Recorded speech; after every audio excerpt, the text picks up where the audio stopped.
नमस्कार दोस्तों। भक्ति वर्ष में आपका स्वागत हिंदू है। धर्म में एकादशी का व्रत भगवान विष्णु को समर्पित सबसे पवित्र व्रतों में से एक माना जाता है। पूरे वर्ष में कुल 24 एकादशी आती हैं और हर एकादशी का अपना एक विशेष महत्व और पौराणिक कथा है। चैत्र मास के कृष्ण पक्ष की एकादशी को हम पापमोचिनी एकादशी के रूप में मनाते हैं। जैसा कि नाम से ही स्पष्ट है, पाप यानी गलतियां और मोचिनी यानी मुक्त करने वाली। इस साल ये शुभ तिथि 15 मार्च 2026 को आ रही है। आज के वीडियो में हम जानेंगे कि क्यों ये दिन इतना खास है और कैसे आप इस दिन का पूर्ण लाभ उठा सकते हैं। पापमोचिनी एकादशी का महत्व। पापमोचिनी एकादशी केवल एक उपवास नहीं, बल्कि आध्यात्मिक शुद्धिकरण का एक महाअवसर है। धार्मिक मान्यताओं के अनुसार ये दिन मन, शरीर और आत्मा की सफाई का दिन है। पापों से मुक्ति। ऐसा माना जाता है कि इस दिन व्रत रखने से जाने अनजाने में किए गए पिछले और वर्तमान जन्म के सभी पाप नष्ट हो जाते हैं। तामसिकता का त्याग। इस दिन भक्त खुद को तामसिक गतिविधियों से दूर रखते हैं। 3 स्तरों पर शुद्धि। पहला, वाणी की शुद्धि, दूसरों के बारे में बुरा न बोलकर। दूसरा, शरीर की शुद्धि, ब्रह्मचर्य का पालन और सात्विक आहार द्वारा। तीसरा, आत्मा की शुद्धि, मन में किसी के प्रति द्वेष या बुरे विचार न रखकर। ये दिन भगवान से क्षमा मांगने और अपने कर्मों को सुधारने का एक सुनहरा मौका है।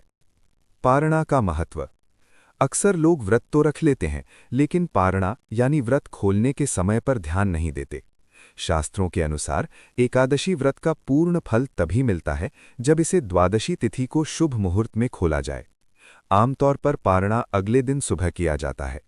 यदि आप पारणा के समय का पालन नहीं करते तो व्रत का आध्यात्मिक लाभ अधूरा रह सकता है। इसलिए 16 मार्च 2026 को शुभ मुहूर्त देखकर ही अपना उपवास खोलें। पूजा विधि। अगर आप पापमोचनी एकादशी का व्रत रख रहे हैं तो इन 10 चरणों का पालन जरूर करें। पहला, ब्रह्म मुहूर्त, सुबह जल्दी उठें और पवित्र स्नान करें।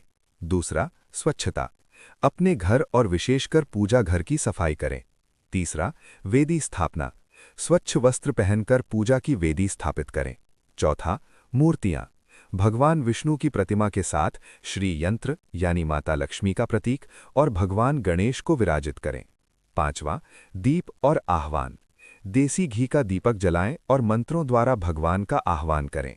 छठा, पाठ, विष्णु सहस्रनाम और एकादशी व्रत कथा का श्रवण या पाठ अवश्य करें। सातवां, भोग, भगवान को तुलसी दल, ताजे फल और घर में बनी सात्विक मिठाइयों का भोग लगाएं।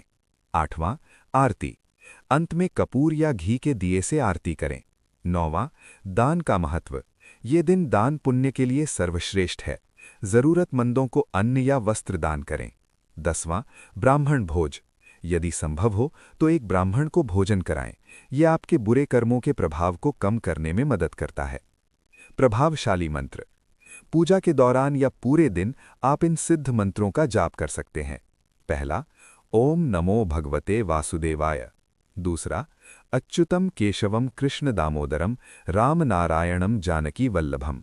तीसरा, राम राम रामेति रमे राम मनोरमे सहस्रनाम तत्तुल्यम राम नाम वरान्नने।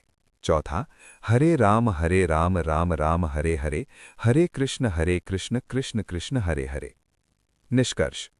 तो दोस्तों, इस पापमोचनी एकादशी पर आइए हम सब संकल्प लें कि हम न केवल उपवास रखेंगे, बल्कि अपने विचारों में भी शुद्धता लाएंगे। भगवान विष्णु आप सभी की मनोकामनाएं पूर्ण करें।